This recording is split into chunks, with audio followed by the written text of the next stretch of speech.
प्यारे तलबा व तालिबात, अस्सलामु अलैकुम। उम्मीद है आप सब खैरियत से होंगे। हम हमारी किताब का सबक नंबर 15 ग़िज़ाई वसाइल की तरक्की, आज उसका हिस्सा 5 पढ़ने जा रहे हैं।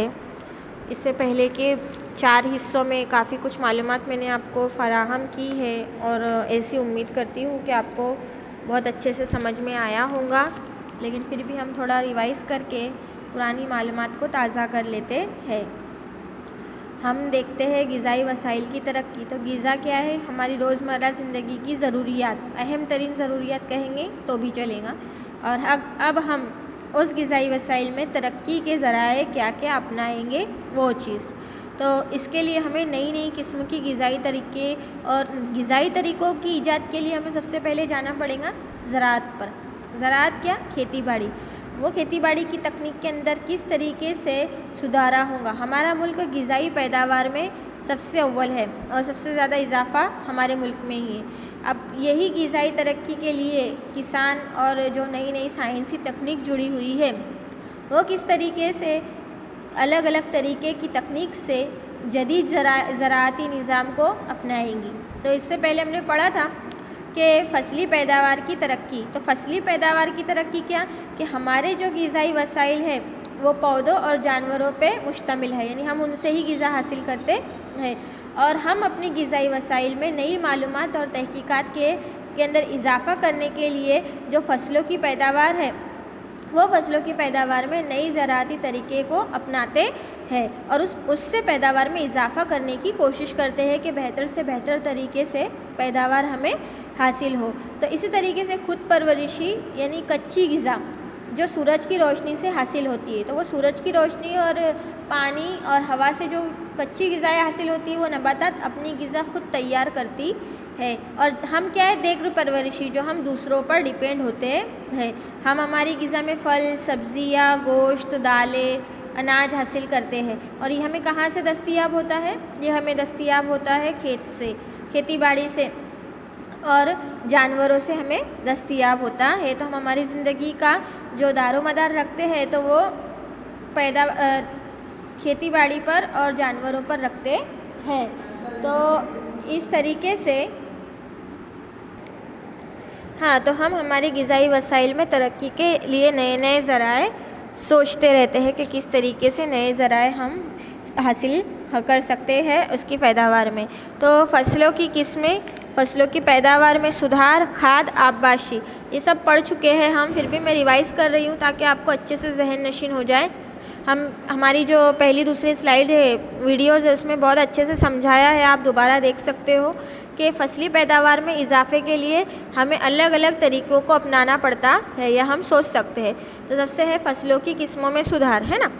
उसके बाद फसली पैदावार में सुधार, फसली हिफाजती इंतज़ाम। तो फसलों की किस्मों में सुधार क्या कि हमें ऐसे बीजों की क्वालिटी लेनी पड़ेगी। जो किसान खेत में बीज बोते हैं तो वो बीज जहाँ से दस्तयाब होते हैं तो वो बीजों के अंदर नई नई साइंसी तकनीक के ज़रिए ऐसे बीज भी आ गए हैं कि एक नबातात में से, यानी एक बीज में से 2 नबातात को उगाया जा सकता है। तो वो बीजों की क्वालिटी बेहतर करेंगे।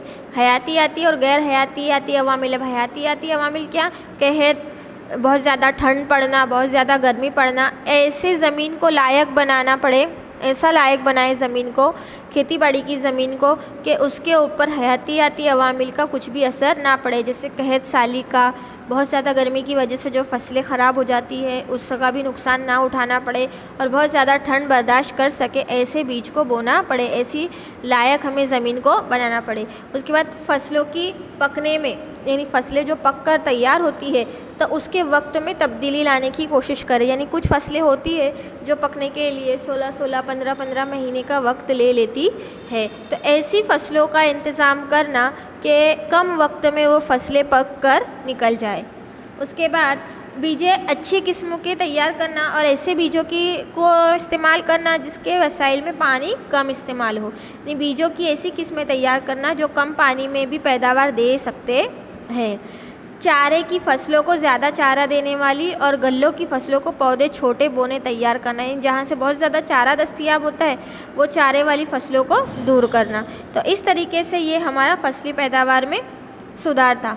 अब सवाल आ सकता है कि हयातियाती और गैर हयातियाती अवामिल किस तरह फसली पैदावार को मुतासिर करते हैं। तो जवाब आएगा हयातियाती अवामिल कीड़े मकोड़े, कुतरने वाले जानवर, मवेशी फसल को मुतासिर करते हैं, यानी इसके ऊपर असर करते हैं कि ये खेतों को खा कर उसको ख़राब करने का काम करते हैं। और गैर हयातियाती अवामिल क्या कि बारिश, ठंडी, गर्मी, ऐसी नमी वाली चीज़ें जिससे फसलों को नुकसान होता है, तो वो गैर हयातियाती अवामिल। दूसरा सवाल ऐसा हो सकता है, फसली पैदावार में इस्लाह के लिए पसंदीदा खुसूसियात क्या है।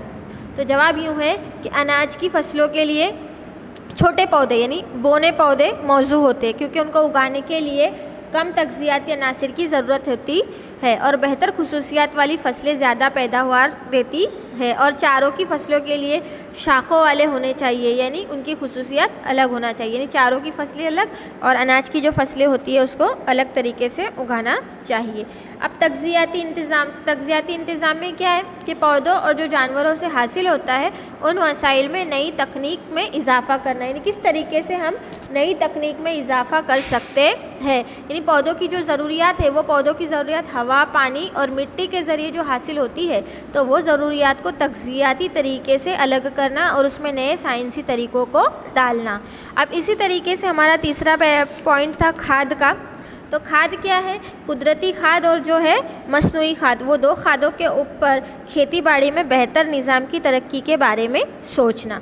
जैसे जो कुदरती खाद है, मैंने इससे पहले भी आपको वीडियो में बताया था, जो कुदरती खाद जो है वो मवेशियों के गोबर, पेशाब और उनके नीचे बिछाया गया चारा वगैरह से तैयार की जाती है, जो खेती के अंदर कुदरती खाद का काम अंजाम देती है। और दूसरा उसके अंदर जो नामियाती मादे यानी कि जो अनासिर होते हैं, तो वो अनासिर की जो मिकदार होती है, जैसे नाइट्रोजन है, पोटाशियम है और फास्फोरस है, तो उनकी मिकदार जो है 0.5 के मुतालिक में होती है। तो ये क्या है, ये कुदरती खाद है जो फसलों को बेहतर बनाने के लिए खाद का फसलों में मिलाया जाता है, जिससे फसल जो है बेहतर और अच्छी पैदा हो सके। तो ये थी कुदरती खाद। अब कुदरती खाद के बाद आती है कंपोस्ट खाद। ये कंपोस्ट खाद भी कुदरती खाद में ही इसका शुमार होता है, जो पौधों के बाक़ियात यानी कि जो कचरा, कोड़ा, करकट होता है और नामियाती मादे जैसे ज़मीन में दबने वाले मादे, ऐसे मादों को 3 या 6 महीने तक बड़ा सा गड्ढा खोदकर उसमें दफनाया जाता है, डाला जाता है और उसमें मवेशियों का चारा, इंसानों का फुजला, ये सब बेकार अशिया को डालकर 3-6 महीने तक उसको रख दिया जाता है। और फिर उसके रखने के बाद उसके अंदर से जो खाद तैयार होती है उसे ज़मीन में डाला जाता है, उससे भी फसलें जो है बेहतर तरीके से उगती है। अब उसके बाद आता है मसनूई खाद। तो मसनूई खाद में फर्टिलाइज़र्स, और वो फर्टिलाइज़र जो मैंने इससे पहले की वीडियो में आपको उसकी 4 किस्में बताई थी और उसके पूरी तफसील से उसको समझाया था। तो वो फर्टिलाइज़र्स जिसके अंदर कारखानों में तैयार की जाने वाली खाद, जो जिसके अंदर तग़ज़ियाती अनासिर का मिकदार ज़्यादा होती है। अब उसके अंदर नाइट्रोजन वाली खाद अलग है, फास्फोरस वाली अलग है और पोटाशियम वाली अलग है। तो ये जो है ये मसनूई खाद कहलाती है। तो इस तरीके से खाद की भी 2 किस्में। अब अहम पॉइंट आता है तीसरा, आबपाशी, यानी ज़मीन के अंदर जो पानी की ज़रूरत होती है तो उसके ज़राए कहाँ कहाँ से होंगे, उसे हम आबपाशी कहते हैं, जिसे गुजराती में सिंचाई कहा जाता है। आबपाशी तो फसलों को जो पानी की ज़रूरत होती है, जो उन्हें मुनासिब वक्त में देकर फसलों को बर्बाद होने से बचाया जाता है। तो पौधों की नशोनुमा में पानी और गैर नामुमकिन है, पानी के बिना फसलें नामुमकिन है। तो उनकी तग़ज़ियाई अनासिर मिट्टी, पानी में, यानी कि जब ज़मीन में पानी जाता है तो वो मिट्टी के अंदर घुल जाता है और फिर वो पूरे पौधों को नशोनुमा और फसलों को पकने में मदद करता है। तो आबपाशी के निज़ाम, मैंने आबपाशी के निज़ाम भी आप लोगों को बताए थे कि हिंदुस्तान में मुख्तलिफ़ किस्म के आबपाशी के निज़ाम है, जैसे कि नहरें, नदियाँ, टैंक, कुएँ, नदियों की घाटियाँ और रिवर फ्लड सिस्टम, यानी अलग अलग तरीके से पौधों को पानी दिया जाता है या खेती बाड़ी में पानी की ज़रूरत को पूरा किया जाता है। अब फसली तरतीब, तो ज़राअत में ज़्यादा से ज़्यादा फ़ायदा उठाने के लिए फ़सलों को तरतीब से उगाना। जैसे आप तस्वीर में देख रहे हैं कितनी तरतीब से फसलें उगाई है और कितनी तरतीब से उन्हें पानी भी बाकायदा दिया जा रहा है। और ये जो पानी देने का सिस्टम, इसे रिवर फ्लड सिस्टम कहते हैं, यानी एकदम तरतीब से उगाना। और कुछ वक्त जैसे कि उसके अंदर आता है अब मिली जुली खेती। अब मिली जुली खेती क्या है कि जब फसलों की ज़राअत के साथ मवेशी पालने का काम भी किया जाता है तो उसे मिली जुली खेती कहते हैं, कि फसलों की ज़राअत भी हो रही है और साथ में मवेशी पालन भी हो रहा है, तो उसे मिली जुली खेती है कहते हैं, जिसमें फार्म मवेशियों के साथ साथ मुर्गी पालना भी शामिल है। इसमें साल भर की आमदनी का सिलसिला क्या होता है, जारी रहता है, और इस तरह एक काम कुछ नुकसान होने पर दूसरे काम में पूरा फ़ायदा हासिल होता है।